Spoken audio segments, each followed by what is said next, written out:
നമസ്തേ. ഭൂലോക വൈകുണ്ഠം എന്നറിയപ്പെടുന്ന ഗുരുവായൂരപ്പന്റെ സന്നിധിയിൽ ഈ കാണുന്ന തിരക്ക് ഒരു പറ്റം മനുഷ്യരുടെ സ്വാർത്ഥതയുടെ സൃഷ്ടിയാണ് എന്നതിന്റെ വസ്തുതകളെ ഭക്തരുടെ മുന്നിൽ വയ്ക്കുകയാണ്.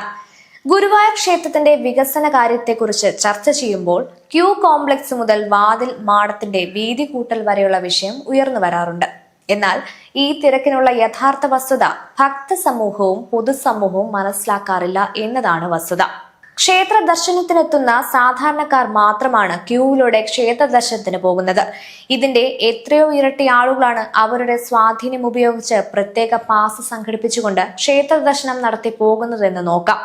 നിത്യേന ദേവസ്വം ഭരണസമിതി അംഗങ്ങളുടെ ശുപാർശ പ്രകാരം 300-ലധികം പേർ ടോക്കൺ വാങ്ങി ദർശനം നടത്തുന്നു എന്നതാണ് വസ്തുത. അതുപോലെ തന്നെ സർക്കാർ ജീവനക്കാരുടെ ക്ഷേത്ര ദർശനത്തിന് സെക്രട്ടേറിയറ്റിൽ ഒരു പ്രത്യേക വ്യക്തിക്ക് ചുമതല നൽകി അദ്ദേഹം ദേവസ്വം PROയ്ക്ക് നൽകുന്ന ലിസ്റ്റ് പ്രകാരം ക്ഷേത്ര ദർശനത്തിനെത്തുന്ന ആളുകളുടെ എണ്ണം ഏകദേശം മേൽപ്പറഞ്ഞ സംഖ്യയോളം തന്നെ വരും. അവരിൽ പലരും 3 നേരം ദർശനത്തിനുള്ള ഏർപ്പാട് ചെയ്യാറുണ്ടെന്നാണ് പറഞ്ഞു കേൾക്കുന്നത്.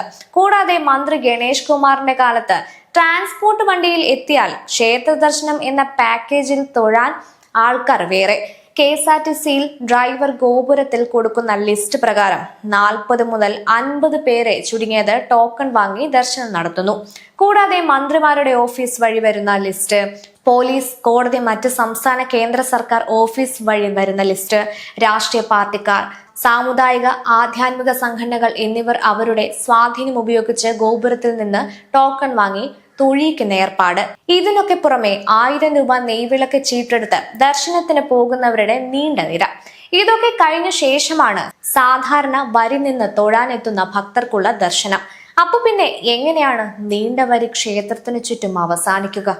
KSRTC ബസ്സിൽ വരുന്നവർക്ക് ക്ഷേത്ര ദർശനത്തിന് അവസരം ഒരുക്കുന്നതുമായി ബന്ധപ്പെട്ട് ഭരണസമിതി തീരുമാനമില്ലാതെയാണ് ഈ ഏർപ്പാട് നടക്കുന്നത്. KSRTCയെ ലാഭത്തിലാക്കാൻ ആനവണ്ടിയിലേക്ക് ആളുകളെ ആകർഷിക്കാൻ വകുപ്പ് മന്ത്രി കണ്ടുപിടിച്ച കുറുക്കു വഴിയാണിത്.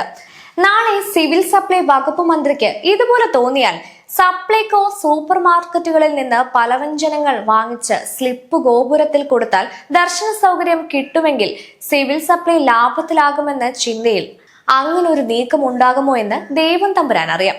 നിർമാല്യം തൊഴാൻ സ്വാധീനം ഉപയോഗപ്പെടുത്തി ക്ഷേത്ര സുരക്ഷയെ പോലും കാറ്റിൽ പറത്തി നടത്തുന്ന ഏർപ്പാടുകൾ ദർശന മാഫിയയുടെ പൊരുത്ത് വേറെ. ഇതുപോലെ തന്നെയാണ് ക്ഷേത്രത്തിന്റെ പ്രസാദൂട്ട് നടത്തുന്ന അന്നലക്ഷ്മി ഹാളിലേക്ക് മേൽവസ്ത്രവും പാൻസും ധരിച്ചു കയറുന്ന ഏർപ്പാട് തുടങ്ങിയിട്ടുള്ളത്. ഇതിന് ഭരണസമിതിയുടെ തീരുമാനമോ അനുവാദമോ ഇല്ല. ക്ഷേത്രാചാരം പാലിക്കണമെന്ന നിഷ്കർഷയുള്ള ഇടമാണ് അന്നലക്ഷ്മി ഹാൾ.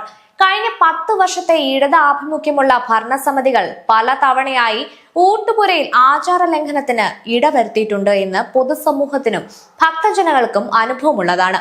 ഭക്തരെ, ജനങ്ങളെ 2 തരത്തിൽ പരിഗണിക്കുന്ന രീതി പ്രത്യേകിച്ച് ഒരു ആധ്യാത്മിക കേന്ദ്രത്തിന് ഭൂഷണമല്ലാത്തതും ഭരണഘടനാ വിരുദ്ധവുമാണ്. പണ്ട് ജാതിയുടെ അടിസ്ഥാനത്തിൽ ക്ഷേത്ര ദർശനത്തിനുണ്ടായിരുന്ന വേർതിരിവ് പോലെ തന്നെയാണ് ഇന്നത്തെ കാലത്ത് രാഷ്ട്രീയ സ്വാധീനവും അധികാരവും മറ്റു തരത്തിലുള്ള സ്വാധീനവും വികാരവും ഉപയോഗിച്ചുള്ള ഈ വേർതിരിവ് കാണിക്കുന്നത്.